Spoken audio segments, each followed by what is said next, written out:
I'm trying out my, I've had this a few times on the show. This is my Victorious coffee, which I'm using for Victorious Leadership Live.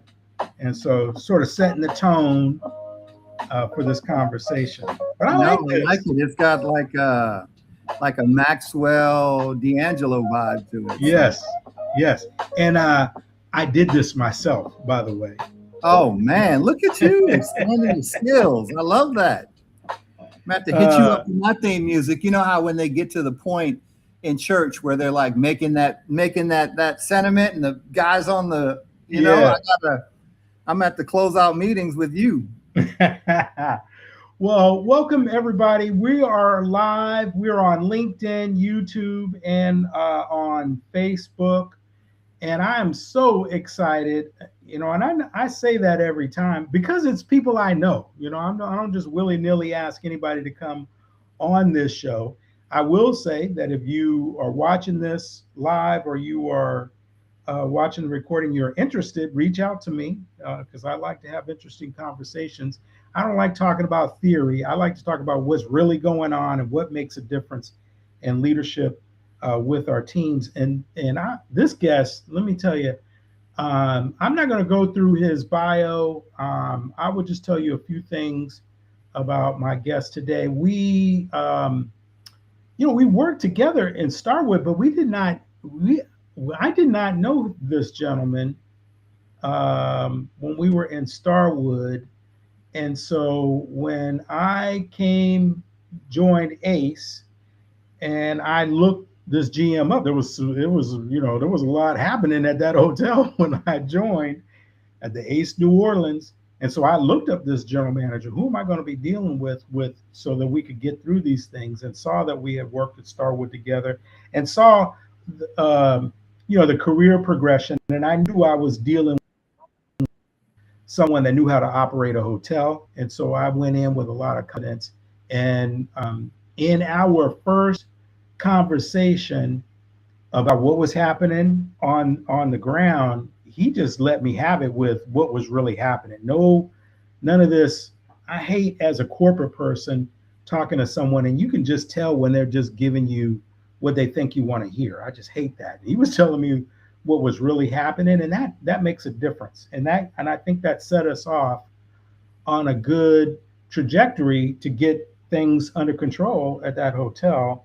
And that's how it's always been. I have said some things to this gentleman. Hey, you know what? I don't think that's good. I think we need to stop that or change that or do this. And he took that like a champ and said, okay, let's do this or do that. And we've had a lot of back and forth. And so a friend of mine today, I'm so excited. Leon, will you come on and say hello, everybody, and say hello to everybody? Leon, good to see you, man. Oh man, it's so good to be here, Vic. And I've loved watching, just how you built your platform and your book and just everything, man. I know you don't need my accolades, but just proud of you, brother. And I think that you're really touching some people. Obviously, you're giving people some insight that, you know, as a young manager coming up, I wish I had some of the tools and the skills and the conversations that you've had with the people to Thank help them avoid some of the pitfalls, my man. So Wow. congratulations to you. I appreciate it. Thank you. So let's start out with. We don't need to go through your whole resume, your whole LinkedIn profile, but why don't you tell us, what you've been doing, where you sort of started out, and talk about, your early experiences or maybe a moment in hospitality that shaped how you lead today, and through that, tell us, what you've been doing, what you were doing, and where you are today. Yeah, I mean, like you said, on LinkedIn, you can see the whole pathway, right? But I think the most important part of my sort of start um, was I actually started in hotels, right? Like I started as an overnight security guard. We used to call it graveyard back in the day, and um, Wow. and just found out that I have a passion for people, right? Like at the end of the day, if you could leave the hotel and tell a story about having been at my hotel, and obviously I progressed from overnight where you don't really deal with a lot of people to mini bar, lobby bar, eventually ending up at the front desk. And those of you that worked for Starwood and Weston, Service Express manager, right? You know what that is. And so if you could, when I got to those forward facing, those front facing roles, if you could tell a story about being at my hotel, going back to Fargo, North Dakota, or Chicago, wherever you went, and not tell a story about how I changed your itinerary, I feel like I failed you, right? Like if someone went home and they were like, how was your trip to LA, Orange County, wherever I was at the time, and you were like, oh man, they checked me in, they gave me chicken, they checked me out, right? Like I failed you, right? My goal was to have them go back and say something like, I had what I thought I was going to do. I met this cat, Leon, and he, turned me on this little jazz club, this Argentinian restaurant, this whatever, right? And man, I'll go back there 100,000 times, right? It made me whole, right? Now, as I've grown and become, a GM and went through the progression of director of rooms, hotel manager, and then eventually a GM in New Orleans as my first role, I didn't touch as many guests, but then it became about people development for me, right? Like, so the guests sort of supplanted the folks, and whether or not, I can proudly say, there are 13 or 14 people out there that worked with me that are now GMs or COOs of hospitality companies, right? Like, that's important to me, whether or not you would work with me again, that's important to me. And that's sort of the report card as a GM, because feedback is, it can be few and far in between, right? And so when you get that kind of feedback, or when you can look across the landscape and hope that you've mentored and influenced people, like that to me is what's important, right? So yeah. That's awesome. I did not remember that. Maybe that was why I was looking you up. So that was your first Ace New Orleans was your first GM spot? No. Yeah, my first GM spot was 1 month before Katrina, August 2005. Oh my gosh. Yeah, right. So I go from being an interim GM of the W San Diego to walking right into the W French Quarter, countdown T- 2 weeks to Katrina. Oh, and I remember a friend of mine picked me up from the airport, and he's like, hey man, what's your hurricane plan? And I was like, we don't have any weather in San Diego. What are you talking about? I don't know. Oh my gosh. Wow. And, it is a crash course on crisis management from there on out. Oh, okay. Well, that might come up. Let's get into questions. Before we do that, if you have questions or comments, drop them in the chat, and we'll see them here. In fact, Yvette was the first one out the gate. Hey, big guy, Vic still bringing the beats. So, Yvette, thank you for that. Hey, Yvette, YB. Yeah. And Nicole, who I just met yesterday, as a matter of fact, she's on the call, says hi and happy Friday, everyone. So thank you, Nicole, for making your way to the call. I'll see you in September, YB. Yeah, I gotta look at my schedule. I gotta look at my schedule, see if I can figure out how I can be in the desert. I don't want to miss that. I've missed a couple of these reunions that y'all have done. Yeah. Okay. Pressure you don't see. So it's interesting. I was just talking to I know you alluded about the work that I'm doing, and I'm preparing for some trips that I'm going on, heading out to Alabama next week, and thinking about, I've been showing some of the stuff, but now I'm thinking I need to show kind of what behind the scenes, instead of just me being on stage talking. Mm-hmm. I need to show what's going on, what leads you to being on stage. So let's talk about, from the outside, people see your success. You see a GM that people will go follow you from one property to the next.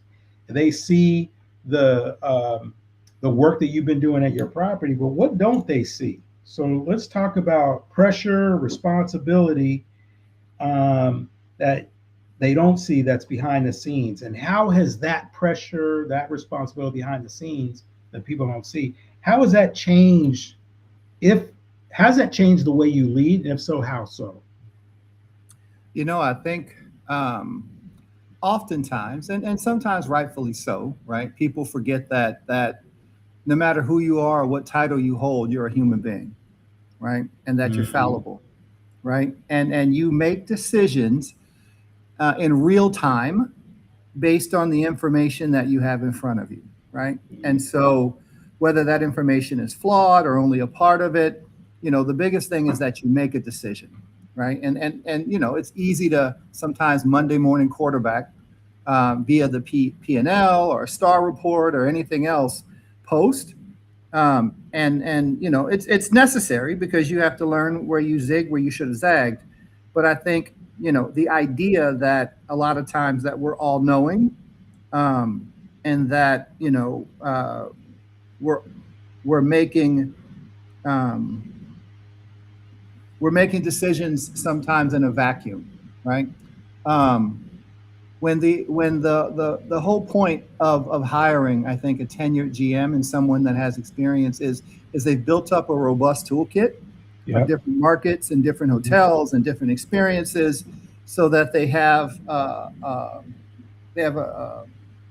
good sort of pedigree to be able to apply different things that they've seen. But not everything is suit to order, right? Like sometimes you have to cobble together different things. And I think the pressure of trying to make the best decision in real time sometimes is undervalued. I think also the idea that there's one uniformed leadership style anymore, right? If you are a good leader, I think that the days of sort of saying, hey, this is how I operate, and you have to conform to that are gone, man. Right? Oh, yeah. If you want to because at the end of the day, my job is to remove obstacles and create opportunities for my team to excel, right? Like that is primarily my job, is to be there for them, to whether to spitball, to help avoid obstacles, to sort of guide the path. And if you apply one science, like we were taught back in the day, like, hey, this is how I do business, and if you don't like it, my way or the highway, is just, it doesn't work in these days, right? Like you have to have an individual relationship with everyone that works for you. And the pressure of being able to be that malleable sometimes is difficult, right? Because, you can't get mired down and bogged down in a lot of some of the drama or the details, right? Again, as a person, it affects you, but you sort of have to pull yourself back out of it and consider the asset, consider the people, consider who you're working with, the hotel guests, all these different stakeholders, the owners, the management company, and really try to figure out the best path forward. And that includes making sure that your people feel considered on a way that tangibly speaks to them. Yeah. Yeah. Well, what I find interesting is one of the most interesting things about what you just said is, for the longest time, you really needed, actually from our Starwood days, you needed to flex your style. Mm-hmm. You needed to flex your style. And so that's been a leadership trait for the longest time. But even I could go back just a few weeks where I was dealing with a hotel where they had a couple of leaders that just did not get that and were just staying focused on what they thought was the right way and the only way and had to be that way. And that's going to take you down almost all of the time. Oh man, if you can't break through that as a middle leader and a middle manager or department head, because I know it's tough, man. You learn a certain way of doing business and you want to stay true to your values, but people are individual, and you really have to respect. And whether you use Myers-Briggs or the Enneagram or whatever it is to sort of figure out that dynamic, it really is important that you understand them and what motivates them, or else you're just spinning your wheels, man.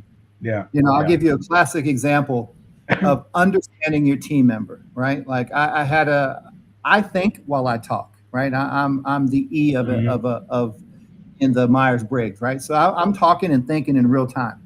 And so I'd sit down with my HR business leader, my partner, and I would be spitballing all these programs. I want to do this and blah, blah, blah, blah, blah. And they're just staring at me, taking notes. And at the end of it, I'm like, so what do you think? And they're like, I need to go think about it. I'll come back. And I'm like, we just had this great brainstorming session. How do you know? And I'm frustrated, right? And so she'd go away, and then she'd come back and she'd have all these really well thought out ideas. And in my head, I'm like, oh, I'm over that. Well, I'm talking about that anymore. Right. and then we did, we did some of this learning processes, personality Big E. testing, and I really got to understand that she needs that time to think and be thoughtful and purposeful. It's not that she's not with me. It's not that she's not in it. And it really changed how our relationship worked and how our meetings were conducted. And I think that we were a better team for it. Yeah. Yeah. Speaking of, not saying that this is this person, because when I talk to this person, I think we sort of riff off of each other. But speaking of an HR leader who's on the call, who jumped in to what you were talking about, that said NOLA is a crisis management city. I think you can see the comments. If you don't, they're on the right side there. So Miss Jenny Loyal is on the call, who talked about NOLA as a crisis management city. Jenny Loyal, Jenny, I got to get you on the show, because we could just do a show on crisis management. Man, JBL, I tell you, she's the whole package over there, man. She's a psychiatrist, she's a business leader, she is, an empathetic, just wonderkin. I can't say enough good things over there. Oh yeah, absolutely. So Jenny, got to get you on the show. Maybe we'll do an extra show when I'm out there. I'm heading there early August. And Nicole says, my first task force position was in May 2020 in Biloxi, Mississippi, during the beginning of the pandemic, and likewise just weeks before a string of hurricanes and tropical storms. Yeah, it is unlike, when you think about crisis management in hotels, you're thinking of forecast drops or making budget, or maybe some customer service issues or missteps, right? Factor that in with some of these natural disaster places, the South, the Caribbean. You got your hurricane, or you got your tornadoes in the middle of the country, your wildfires. Like, it's a different animal and beast, right? Because you have, sometimes people's lives in your hands, right? You're making decisions about whether to evacuate a hotel, to not evacuate a hotel, to allow vertical evacuation. It's something that you don't learn in any customer service seminar. Yeah, for sure. All right, let's talk about a leadership miss. So think back to something that happened early in your career that you would handle differently now. Tell us about that, and what did that moment teach you? So I'll tell you two quick stories, right? One, because I believe experience is never bad, right? Either you learn how you will do things or learn how you'll never do things, right? And so to sort of couple my best learning with a leadership moment was very quickly, when I was a overnight front desk manager, I had a personal moment in my family where my grandmother had a stroke, and I was the only one with a car. And so I was shepherding my family back and forth to the hospital during the days and trying to work at night. Well, one night it was just too much, and I fell asleep on the overnight shift in my manager's office, and a security guard snapped a pic of it and sent it to the GM, right? Obviously, sleeping on the job is terminable. There's no question about that, right? Like, he had every right with the front office manager to terminate me. But this gentleman, whom I respect to this day, said, I feel like you're doing good work. I can understand the circumstances around what happened to you. I've got to do something, right? So I'm going to suspend you and put you on a final. But when you come back, I expect you to put your shoulder to the wheel. And I really respected that, right? Because at the end of the day, not only did I not lose my job at a very tenuous time, but of course, you have the guidebook, right? You have this employee book that says that this is a problem, but he took time, and he always did, to understand what the circumstances were surrounding what happened to me, and use that as a guideline to make a decision. And I'm sure he's taken chances on thousands of people throughout his career, and maybe 999 of them failed him. But I was never going to be that guy, right? I did not want to be the one that had anyone ever second guess this GM, and the decision and the opportunity that he gave me meant the world to me. And I think that sort of shaped my leadership style moving forward. If you had to define a leadership style, is that like, you have to understand the people that you're working with, and some of their circumstances, and sometimes ask questions, like what's going on with you? How can I help? Is there something that is a problem, right? The other thing that I learned a lesson on is communication is key, right? We had a Mhm. situation down in New Orleans where we had a group in house that had just treated. It was the second year, I think. I wasn't there for the first, the second year, and they just treated the staff poorly. Just really, was unkind. And I think that as a team, we made the decision that not all money is good money, and that we didn't want this piece of business back. Um, but like back in the day, you would make this decision to not solicit a piece of business and just move on, right? And there would be no sort of you wouldn't talk about it, right? It would just, that piece of business is never rebooked with us. And what I learned is that people want to know that you heard them and that you understand them and that you value their input. And so all the input that we had gotten about how bad this piece of business was, I should have come full circle and had a conversation, whether it be by department or in a team setting, and said, "Hey, we heard you, and we're not booking this piece of business again, and we're so sorry you went through that." And we heard about it in the surveys, right? People were like, Yeah. because they didn't know, right? Like we had the piece of business, the survey came a couple of months later, and we had already made the decision. But it resonated with me that like, we need to communicate these types of decisions and let people know that we hear them, and that we're on their team and understand, right? So that's a Yeah. definite misstep that I have taken with me. That's great. Did I heard that the first story I heard Mhm. before I went to your leadership summit. I want to talk about that for just a quick second, but before I do, what was your role when you fell asleep? What was your I role was at that the time? overnight, like the night auditor. Yeah, yeah. I remember that vividly. What I thought was interesting about that is I as an HR director, I've come across that where folks have fallen asleep. And immediately the GM jumps to, oh, that's a terminable offense because they're asleep. And I'm like, well, wait a minute.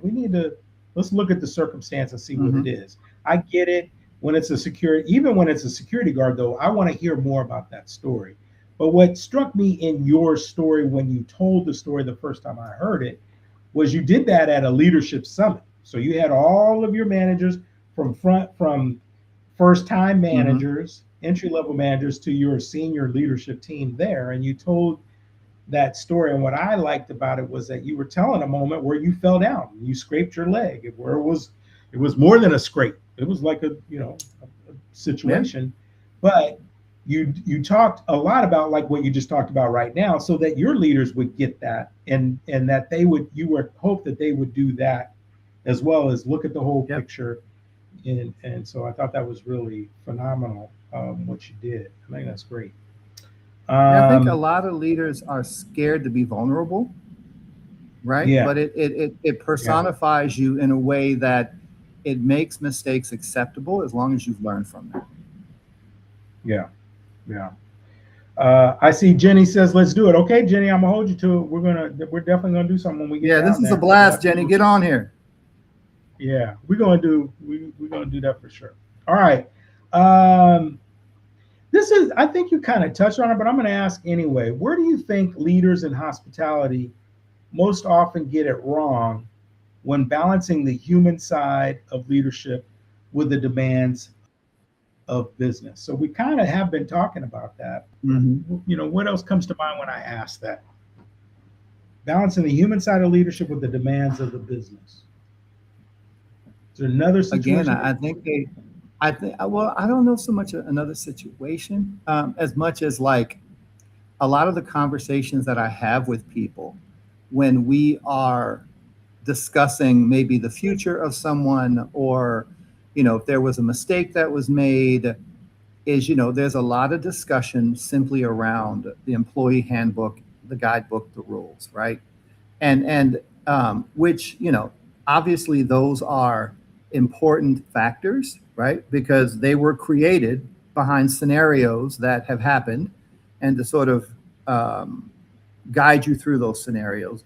But if you're not having the conversations around why things happened or when things happened or the circumstances around them, then you're really missing the point, and you might be throwing the baby out with the bathwater, right? You might have a fantastic employee that made a mistake or made a bad decision or had a set of extenuating circumstances that you're not considering, and you're writing them off. Or you could listen to them. Obviously sometimes there has to be accountability behind it, but you build a loyal employee. We talk all the time about how sometimes the business aspect of the hotel has really pulled development and bench strength out of the properties, right? Like you just don't have it like you used to. You don't have the capabilities or the development or training or timing for it. But you build these loyal people that, you hope will pass it on and strengthen our industry, right? And so you just can't say enough about having these conversations. I think maybe to my own chagrin, I spend a lot of time on the floor, and I pride myself in having a story or an interaction or, a conversation or a moment with almost every employee, because they're in the trenches, man, and they're going to tell you the truth. Like you talked about, when you and I had that conversation, that's a cascade of having been in the trenches and understanding that, sometimes if you paint a rosy picture, you're not actually getting to the heart of the matter and what's affecting the guests and morale and everything else. So, I think it's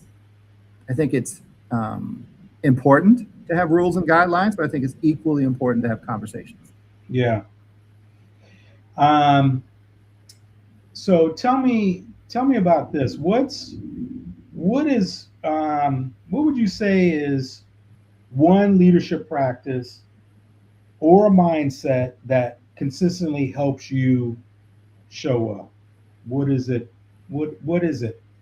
One thing that comes to my mind that strikes me, I'm wondering if it's going to be the same thing or not. So. Well, no, don't leave me on the list. Tell me what you're thinking. Well, you did just kind of touch. You did kind of touch on it right now, but before we went live, you talked about your sort of when you hit the hotel, and your timeline at the hotel. That you told me that you're like a 10 to 10. Mm-hmm. And working on Saturdays. Yeah. Is that the secret sauce for you, or is there what is it? What's the one leadership practice that you would look to? I think that strikes me as one, a general manager that's working that shift, working that timeline, including a Saturday, I think is a secret to success. I mean, hey, look, I think every hotel has its own sort of hotspot peak period, right?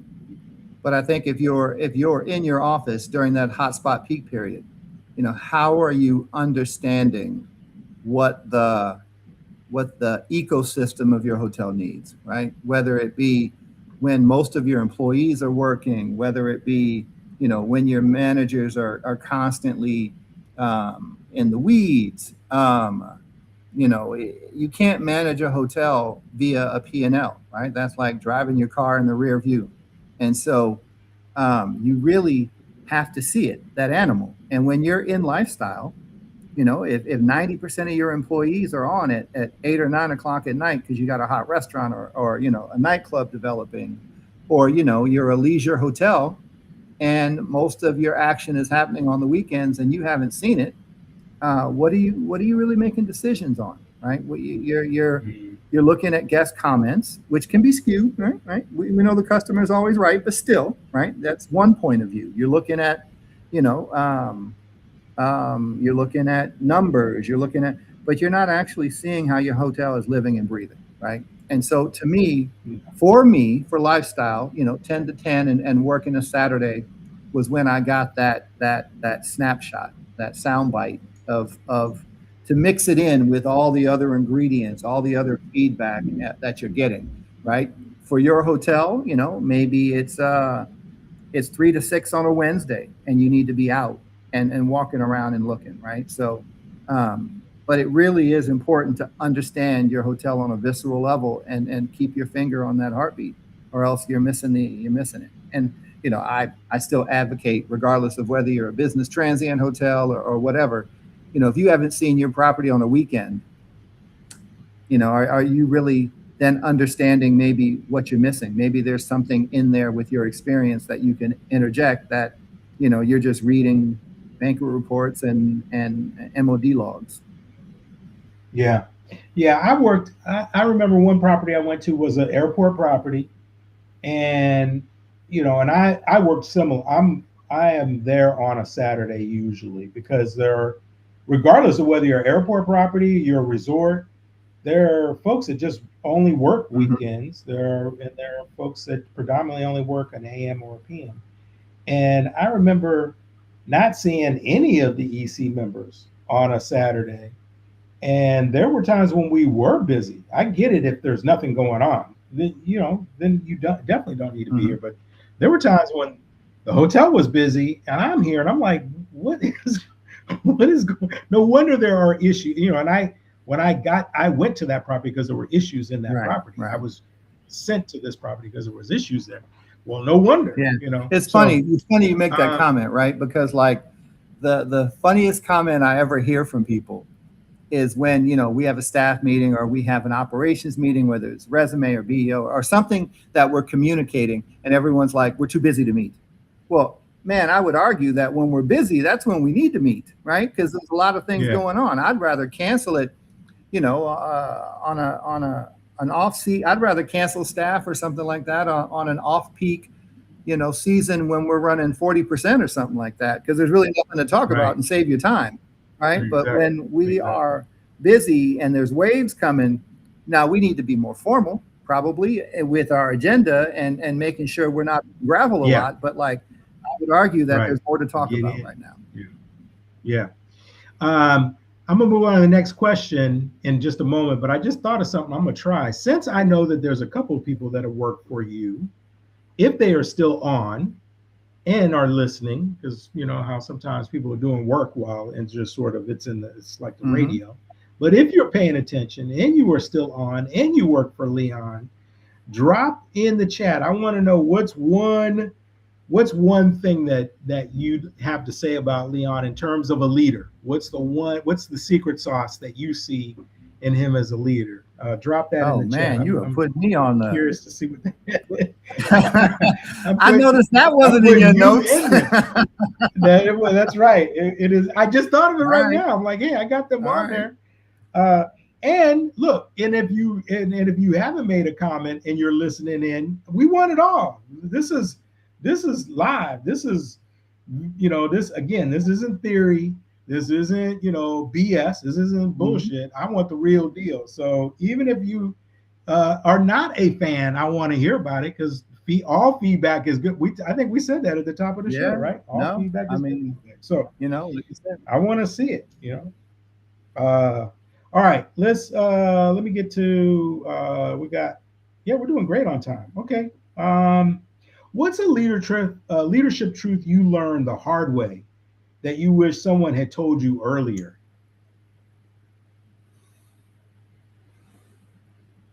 A leadership truth that I wish someone had told me earlier. Or maybe it's not even a leadership truth. Maybe it's just a lesson. What's something you wish you had learned? I wish, it's interesting, right? I think my path being a little, from what I understand, right? My path being a little unconventional, meaning I never really went to school for this, right? This was homegrown, right? I grew up And so you grow up with a certain mentality when you grow up in the industry, right? And to this day, I lean very people first.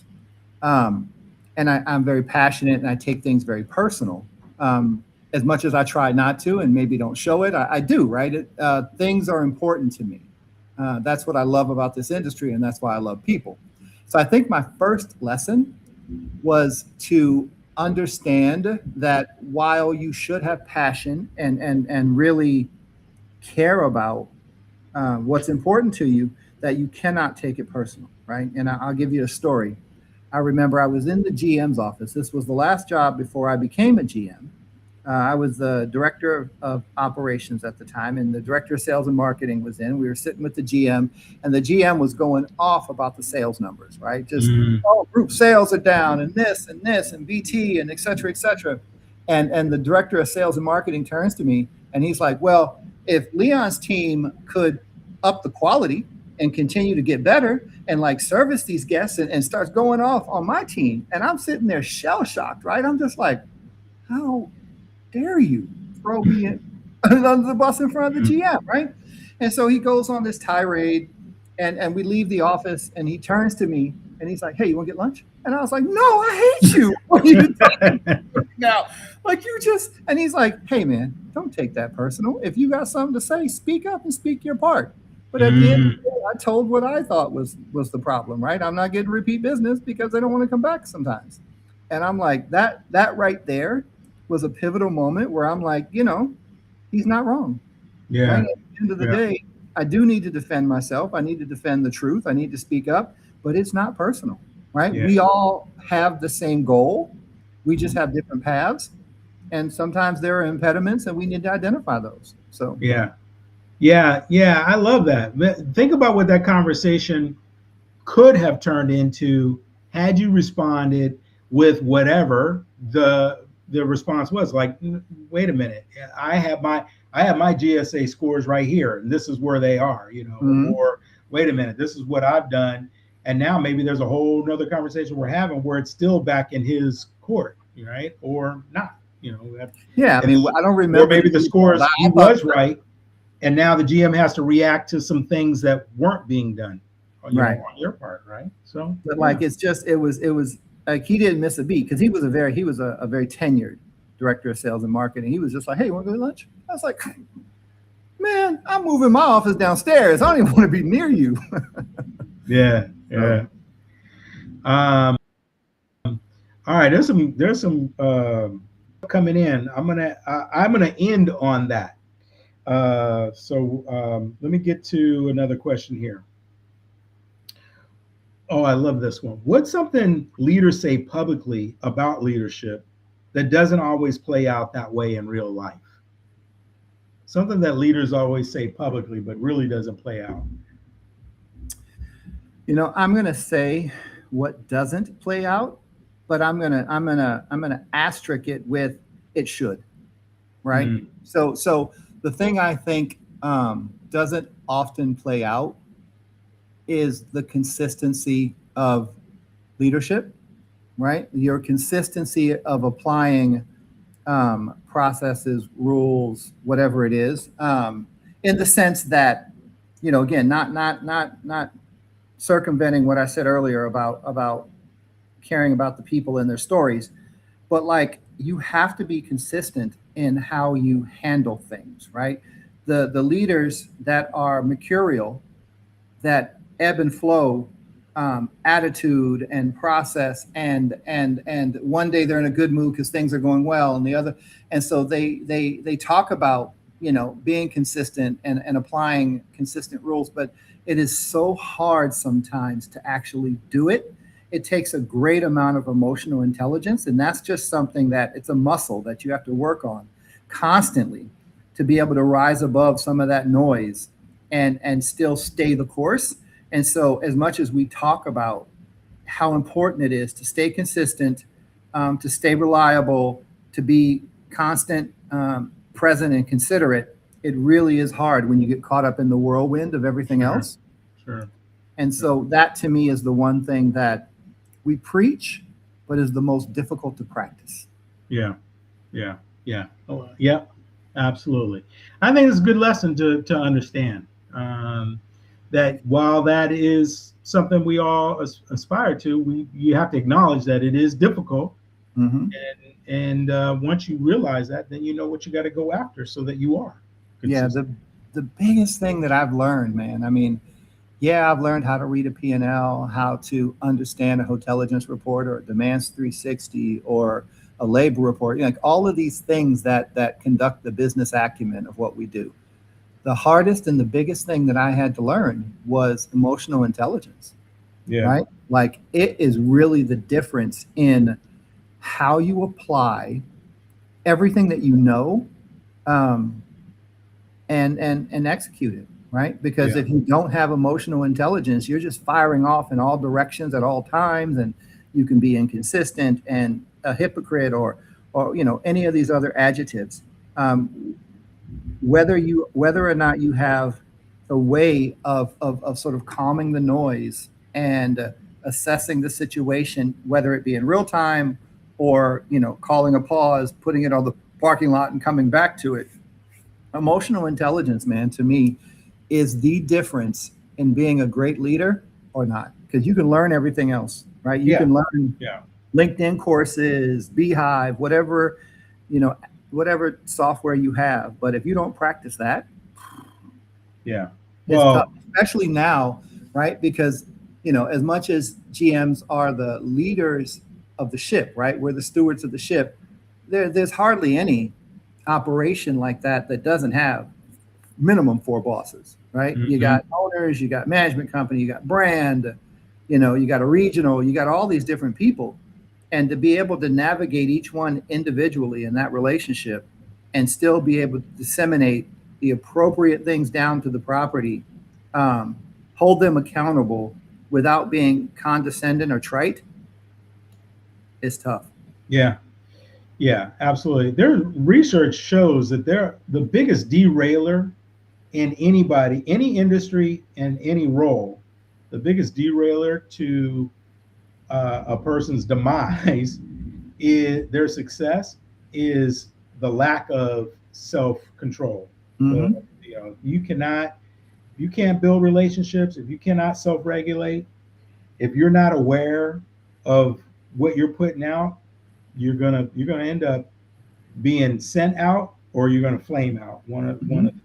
So And it also keeps your ego in check, right? Because at the end of the day, I think again, some leaders they sit on this throne and they think they're above reproach, but understanding that you don't know what you don't know, and oftentimes, if you're the smartest person in the room in any given subject, you probably need a new room, right? Like yeah, you need people that are going to stretch you and expand your right, mind as well, right? Like absolutely. again, my job is not to be smarter than you. My job is just to have maybe a few more tools that I can challenge and say, hey, have you thought about this? Or what are we talking about here? Or, I've seen this in other markets, and then allow you to do what you do.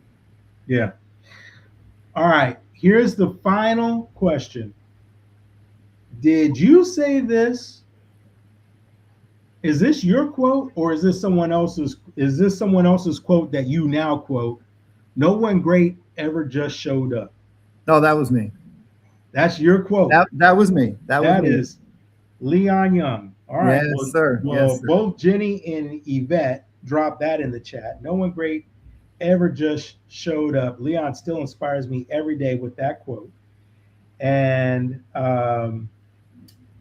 and Yvette says, I carry so much of what he instilled with me. She says, no one great ever showed up. I carry so much of what he instilled with me daily. WWLD. What would Leon do? Oh, what would Leon do? Why me? Okay. What would Leon do? Awesome. And then she also goes on, she also dropped in here, he is so supportive. And so it says our, I think it says out of the box, Out I of the think. box, yeah. His passion for craft and his team is unmatched. He makes you think outside of the, oh, wait a minute. Hold on a second. Hold on a second. Let's just put that up on the screen, everybody. He's so Too supportive, kind, so too out of the box. kind. Patrick Graham, his team is unmatched. He makes you think outside of the box, allows you to be creative, but so many other leaders would not. We went through some rough times at Ace Nola, and he never wavered. Yes, absolutely. He never did. He is truly the GOAT. Style and grace. We're gonna end on that right there. Yvette, Man, thanks for dropping that I'm in gonna, there. How about that? I'm adding that to the show. We're gonna add that to the show. If I recognize some folks or and inviting folks to make sure they drop something in there. That's the way we're gonna end the show from now on. Leon, it's been great to see you, man, and oh I man, it's been a look forward pleasure. to catching up Yep. next time. You know, wherever I'm gonna try to make it to Palm Springs, or we'll see. Make it to one of your properties one of these days. I And, appreciate you, Vic. I appreciate you reaching out. And YB and JBL, much love, much love. I appreciate you guys as well. all right, I'm gonna end the show. Then hang on for just a couple seconds so we can wrap up off air. Will do. All right, thanks everybody.